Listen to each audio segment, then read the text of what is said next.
Well guys, तो बताना चाहूंगा कि बहुत लोग कंसर्न होता है ना कि प्रमोटर क्या होता है, प्रमोटर कौन है। हम बहुत ज्यादा लोगों को सोचते हैं ना कि यार प्रमोटर है।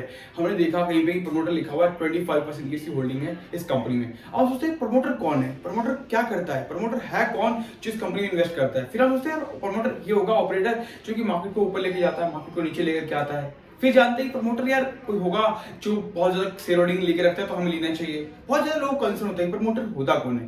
बिकॉज जब मार्केट में कोई आता है ना यार, तो उसे अपने स्टॉक के बारे में पता होता है, एक प्राइस पता होता है, एक उसकी वैल्यू पता होती है, लो क्या है, हाई क्या है, सपोर्ट रेजिस्टेंस अगर पता है तो ठीक है। अदरवाइज प्रमोटर के बारे में डीआई कौन होता है, एफआईआई कौन होता है, पब्लिक सेक्टर किसे कहते हैं, एवरीथिंग नहीं पता होता कि प्रोफेशनल कैसे करते हैं एंड क्या होता है। तो वेल गाइस, आज बताने वाला हूं कि प्रमोटर कहते किसे हैं, प्रमोटर होता कौन है और प्रमोटर की कितनी परसेंट की मार्केट कैप होनी चाहिए उसके पास, देन आपको जो है इस शेयर में इन्वेस्ट करना चाहिए लॉन्ग टर्म के हिसाब से। और प्रमोटर ऐसा क्या करता है जिसको देख करके आप एनालाइज कर सकते हैं कि स्टॉक का प्राइस नीचे या ऊपर जाने वाला है, या फिर कंपनी कितने घाटे में चल रही है और कितना प्रॉफिट में चल रही है। एवरीथिंग बताऊंगा डिटेल्स में। चलते हैं अपने व्हाइट बोर्ड पे और जानते हैं कि कैसे प्रमोटर क्या करता है, प्रमोटर होता कौन है और प्रमोटर क्या करता है कंपनी में और शेयर स्टॉक में क्या उसका मतलब होता है, राइट। तो जानते हैं, चलते हैं व्हाइट बोर्ड पे। तो चलिए गाइस, देखिए who is promoter in stock market. Stock market में प्रमोटर होता कौन है, हर किसी का कंसर्न। एक छोटा सा नॉर्मल एग्जांपल देता हूं और एक छोटा सा एक आपको डेफिनेशन देता हूं कि प्रमोटर होता कौन है। फर्स्ट ऑफ ऑल ये समझ लो कि प्रमोटर ना एक कंपनी का ऑनर होता है। मतलब जितनी जैसे कि आप जितनी भी कंपनीज देखोगे ना, उससे जो उसमें होल्डिंग होगी, प्रमोटर की 50% होगा, 60% होगा, 30% होगा, 40% होगा, तो प्रमोटर की होल्डिंग होती है। यानी कंपनी ऑफ द ऑनर, जो उस कंपनी में जो ऑनर होते हैं वो प्रमोटर ही होते हैं, राइट। जैसे कि कंपनी ने होल्ड किया हुआ है, 4 प्रमोटर हैं, किसी के पास 25% है, किसी के पास 10% है, किसी के पास 10% है, किसी के पास 10% है, राइट। अब मान लो कि 10% कंपनी की हिस्सेदारी किसी के पास है, फिर 10% है, फिर 10% है एंड एक 25% है। ये टोटल प्रमोटर है और कंपनी की हिस्सेदारी थी 10%, 10%, 10%, 25%। यानी टोटल जो आंकड़ा बनता है, ये बनता है आपका 55% जो है प्रमोटर ने होल्ड किया हुआ है। ये डिफरेंट डिफरेंट प्रमोटर हो सकते हैं, डिफरेंट डिफरेंट कंपनी के ऑनर हो सकते हैं, उन्होंने इस कंपनी को होल्ड किया होगा। कोई भी वट एवर कंपनी हो सकती है एक्स, राइट, एंड उस कंपनी का ऑनरशिप इन प्रमोटर ने लिया हुआ है। मतलब अगर आप मान के चल सकते हो कि जो कंपनी है उसका जो ऑनर है वो आप कितना प्रमोटर होल्ड कर रहा है उस कंपनी को, उसी तरीके से आप उसको एनालाइज कर सकते हो। बट इसमें भी कोई कंडीशन होती है। कंडीशन क्या है कि अगर आप बैंकिंग सेक्टर में देखोगे ना, तो बैंकिंग सेक्टर में ये चीज आपको नहीं देखने को मिलेगी। आपको वैसे बैंकिंग सेक्टर में 55% का आंकड़ा नहीं मिलता कभी, या फिर 30% का भी आंकड़ा नहीं मिलता।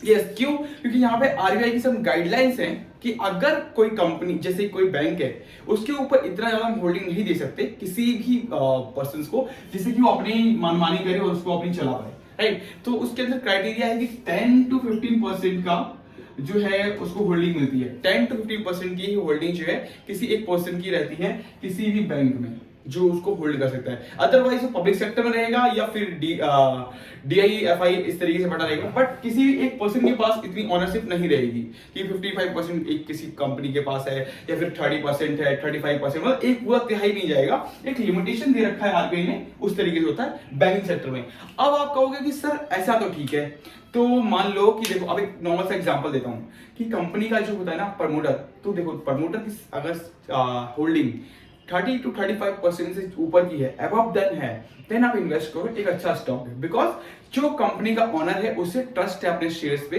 कि मेरी कंपनी ऊपर जाए, कंपनी एक अच्छी फाइनेंशियल एडवाइजिंग कंपनी है एंड कंपनी अच्छी है एंड देन आगे ग्रो करेगी, तो उसे 30 to 35% से ऊपर की जो है ग्रोथ लिया हुआ है। तो कंपनी 40%, 45%, 50% का अगर प्रमोटर के पास है होल्डिंग, तो देन वो एक अच्छी खासी कंपनी होती है। बट इसमें कंडीशन है कि अगर आप समटाइम्स कंपनी देखोगे, जैसे आईटीसी सबसे बड़ी कंपनी है, इन्वेस्टर्स के लिए बहुत कंपनी, प्रोफेशनल कंपनी है, राइट।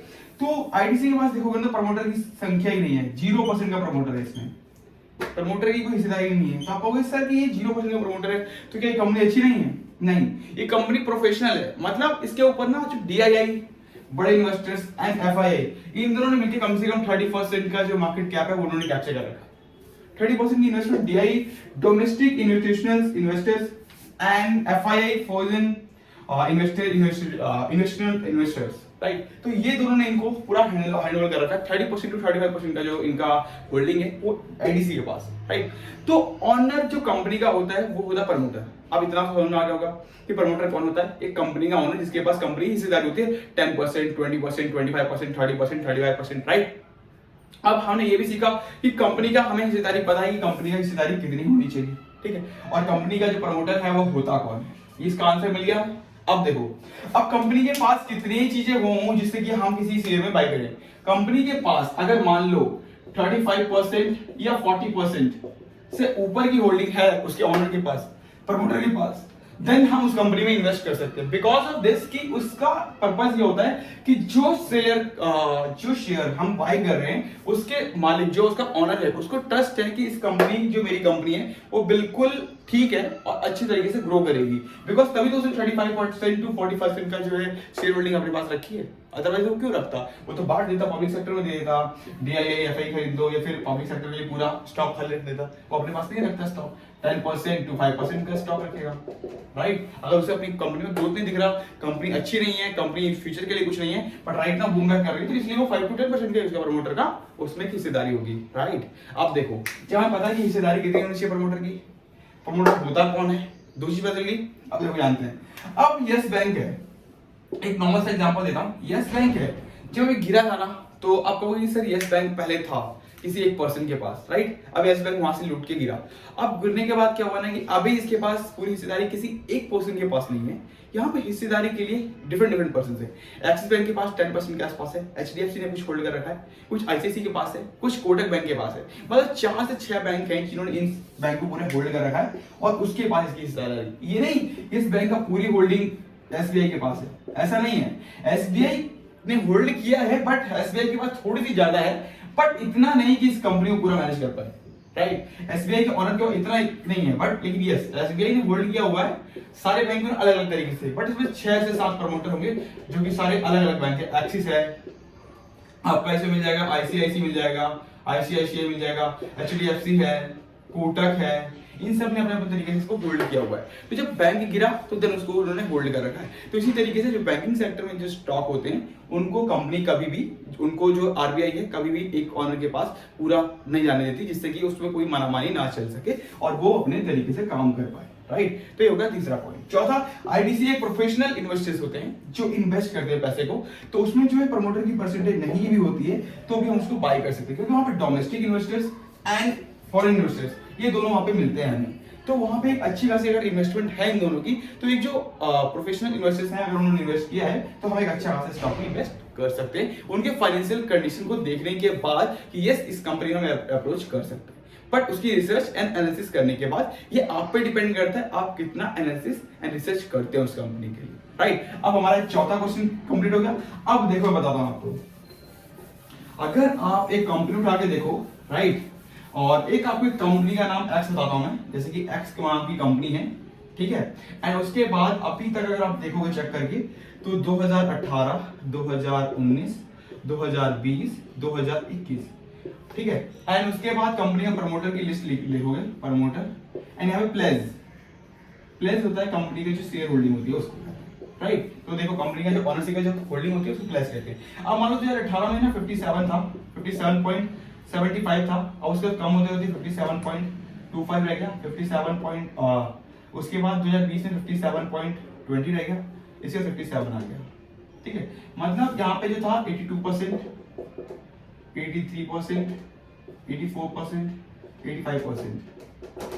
अब देखो एक नॉर्मल सा मैंने एग्जांपल दिया आपको, प्रमोटर ये है, प्रमोटर की ये कैलकुलेशन है, एंड ये प्लेस मतलब कंपनी के पास कितनी होल्डिंग है प्रमोटर की जो होल्डिंग 57% की वो प्लेस बताता है, ठीक है। अब देखो नॉर्मल 2018 में जब होल्डिंग थी ना कंपनी के पास तो 57.75% की थी जो कि कंपनी ने होल्ड किया हुआ था। अब इससे आपको एक डीप इन्फॉर्मेशन बताता हूं कि 57.75 का जब एक प्रमोटर के पास जब इसकी होल्डिंग थी तो देन उसके बाद एक देखो कि आप डायरेक्टली कम हो रहा है। पहले 57.75 थी, फिर कंपनी प्रमोटर ने उसको लूज कर दिया, कंपनी अच्छा ना लगने की वजह से, एंड उसके बाद 50 फिर उसके बाद लूज कर दिया, एंड फिर उसके बाद कंपनी ने लूज किया, और लास्ट में अभी करंट जो है 2021 के हिसाब से 57% की जो है उसकी प्रमोटर के पास उनके पास होल्डिंग है। मतलब उन्होंने 75% 0.75% अपनी मार्केट का शेयर होल्डिंग उन्होंने बेच दिया मार्केट में, आई डोंट नो क्यों बेचा, और डिपेंड करता है कि कुछ इश्यूज होंगे, कुछ कमी पड़ रही होगी, कुछ अच्छे कंडीशन नहीं दिख रहे, इस वजह से। अब देखो प्लस का मतलब होता है 82%, मतलब कंपनी का जो सहारा जो इतनी होल्डिंग है ना 57.75% की, वो सारी बैंक के पास है ऑलमोस्ट, यानी कि 50% जो होल्डिंग है वो बैंक के पास है, इस कंपनी के पास नहीं है 2018 के मुकाबले। एंड स्टिल ये बढ़ता चला गया, 84 85 तक हो गया है।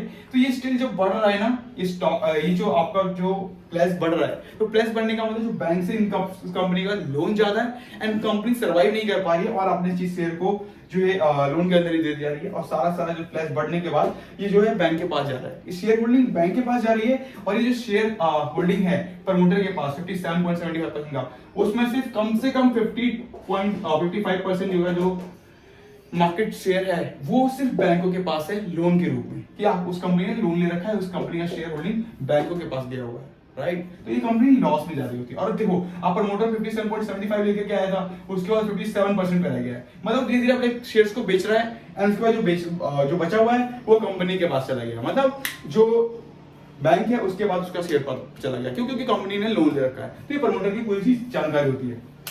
पहला मैंने आपको बताया कि कंपनी का हु इज प्रमोटर, राइट।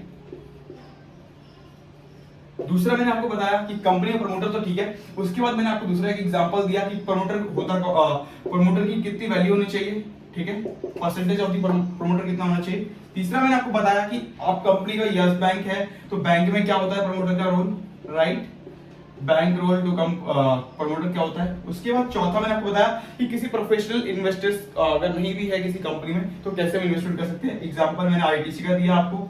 पांचवा जो मैंने आपको बताया कि कंपनी का प्लेस क्या होता है, प्लेस ऑफ द कंपनी किसे कहते हैं, प्लेस किसे कैसे होता है, और प्लेस बढ़ता है तो क्या होता है, घटता है तो क्या होता है, एवरीथिंग मैंने आपको एक्सप्लेन किया। वीडियो अच्छी लगी हो तो लाइक कर लीजिएगा, शेयर कर लीजिएगा। Thank you so much guys, and video watch करिए। अगर आप इतने दूर तक आए तो अगर उस चैनल को सब्सक्राइब नहीं किया तो सब्सक्राइब करना ना भूलें, और आप बने रहिए साथ में। अभी बहुत सारी वीडियो लेकर आऊंगा, सारी चीजें बताऊंगा डिटेल टू डिटेल, जितना भी है जैसा भी है सब कुछ बताता हूँ डिटेल्स में, मैं कुछ भी छुपाता नहीं आपसे, हमेशा बताने की कोशिश करिए, सब कुछ छुपाया नहीं है, जो भी है बिल्कुल आपके सामने, ठीक है। तो वीडियो अच्छा लगा हो तो लाइक करना ना भूले, शेयर करना ना भूले। अगर कुछ भी गलत लगा हो कुछ भी तो आप कमेंट करके बता सकते हैं, डेफिनेटली मैं उसके ऊपर आप श्योरिटी लेकर के और अच्छे से आपको एक्सप्लेन कर पाऊंगा और अच्छे तरीके से बता पाऊंगा। And thank you so much guys.